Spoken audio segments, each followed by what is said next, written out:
More of the Zach Gelb Show on Fox Sports 920 The Jersey.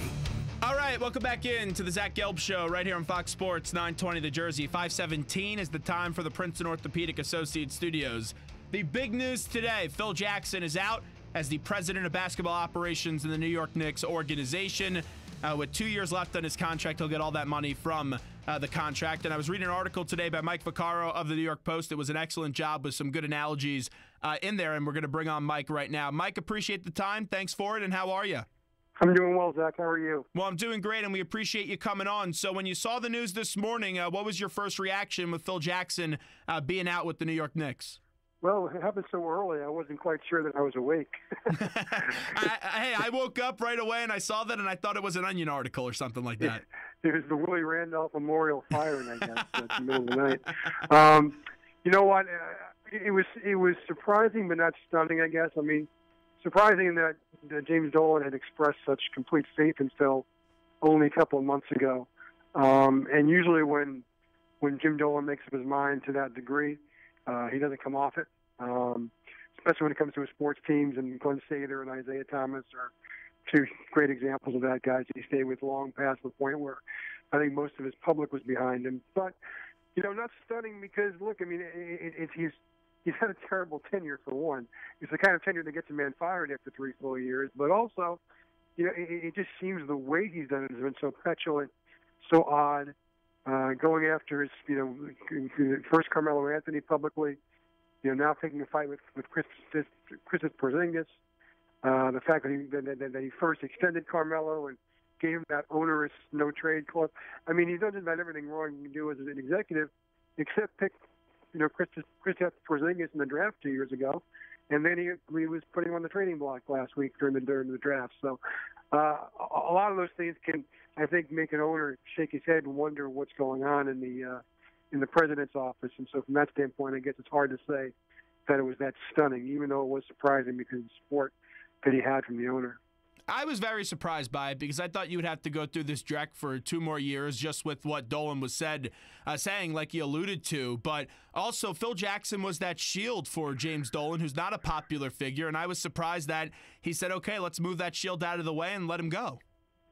That's a great point. You know, I mean, I had a chance to talk to Dolan briefly a couple of months ago, and, you know, he actually used that term. It was, you know, not necessarily in the way that I think you and I may do it, but he did.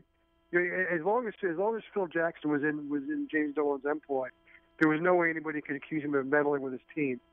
I really believe him when he says he's learned his lesson in terms of the fact that he's not a basketball guy, and if his basketball team is ever going to be a functioning operation again, it's got to be put in the hands of someone who's competent. And probably for the Knicks is that they really haven't had a competent guy in charge of the basketball side of their operation since Dave Checkers was hired, and that was 26 years ago.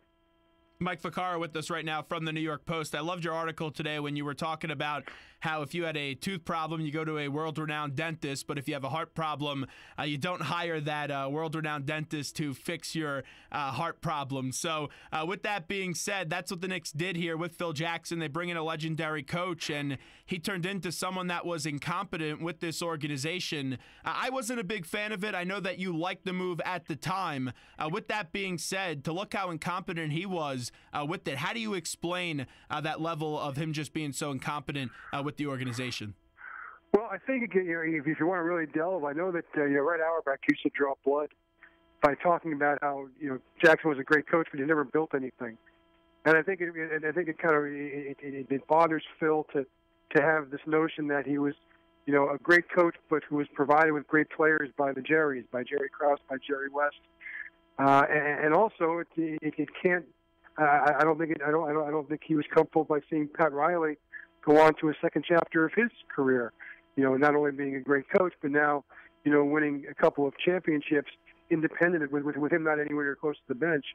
And I think he wanted to see if he could do that also. And, you know, good for Pat Riley, good for Red Auerbach. Those are probably the 2 greatest examples of guys who went from being terrific coaches to being, you know, Hall of Fame level front office executives. But there's also a litany of names that weren't able to do both jobs well because they're 2 different jobs. They are. And I think, you know, the analogy you referred to was an NBA person who called me, in the heady aftermath of Phil being hired and all this wonderful talk about what he was going to do for the Knicks. And he said, just let me ask you a question. If you had a toothache, would you go to a cardiologist? And it makes a great point because you call them both doctor, but they do entirely different jobs. With that being said, you would expect a great mind and a great person of a profession to be able to adapt. Phil wasn't able to adapt, and we all know he was a terrible communicator, and we saw that instance after instance here, whether it was the mellow cryptic tweet that he had or the posse comment to Jackie McMullen. It just continued to just be a disaster of situations that he didn't really have to say things in a public manner, and we all know he was attached to the antiquated triangle. Why wasn't he able to put his ego aside and be able to adapt? Because you'd think someone that has some pride would have done that. Well, I think you used the proper word. It's ego. I think that his ego. Look, I mean, I think egos are wonderful things that they propel you to greatness, and certainly nobody who's ever done great things has done so without an ego. But sometimes that can get in the way, and I think that certainly for Phil, I think he had something that he wanted to prove with the triangle offense, and wanted to prove that system was more important than player. And I think that what he wound up doing was proving exactly the opposite. The more he wanted to prove that all of his successes with the Lakers and the Bulls, can be contributed to the triangle, all that did was underline who was performing the triangle for him. Wrap it up with Mike Vaccaro, who joins us right now. Mike, why didn't they make this move before the draft? Because they bring in someone, Frank Ntilikina, who was thought to be that point guard in this triangle offense, and now I don't know how this kid is going to produce. I haven't seen enough film for him with him playing overseas. But why didn't they make this move a little bit earlier, maybe like when the season ended? And, of course, the great part is he tweaked his knee today in the first day of summer league, which is perfect. But, I think it took James Dolan that long to come to the conclusion he wanted to do this. He didn't reach this decision lightly. And it was hard. It was a hard decision for him to make. Sorry about that. And I think that, ultimately, he decided this was what was best for his team, probably, correctly. But it certainly took him a little while to get there. I think, I understand that there are some Knicks fans who now are wondering, maybe Malik Monk would have been picked, but, who knows about Dennis Smith. But the fact is he was making the 8th pick and not the 3rd pick. If it was a 3rd pick, I think this would be a little more troublesome that you make this move now. The 8th pick is always going to have to be a little bit of luck involved in seeing how a player develops from that spot. So I don't think that's as big a deal as some people are making it. With everything that just transpired, and we know that the big problem and the big contentious relationship was with Kristaps Porzingis and Phil Jackson, but still there was that report that even Coach Hornacek was trying to get in touch with Kristaps Porzingis and wasn't able to. Do they still need to restore this relationship, or is it restored today with Phil being handed his walking papers? Well, I think today certainly probably started the process along, but they really need to finish this because clearly what they need to have is a good relationship with their primary player going forward. It's no longer Carmelo Anthony's team. Even if he's on the team, it's Kristaps' team. I think they definitely need to figure out a way to repair whatever's broken. That goes from Kristaps' level too. I think that I think there comes a point where he has to recognize that he probably didn't handle this the right way, although he does wind up probably winning in the end. We've heard a lot of names that people are speculating because it's very early in the process. One is Masai Ujiri.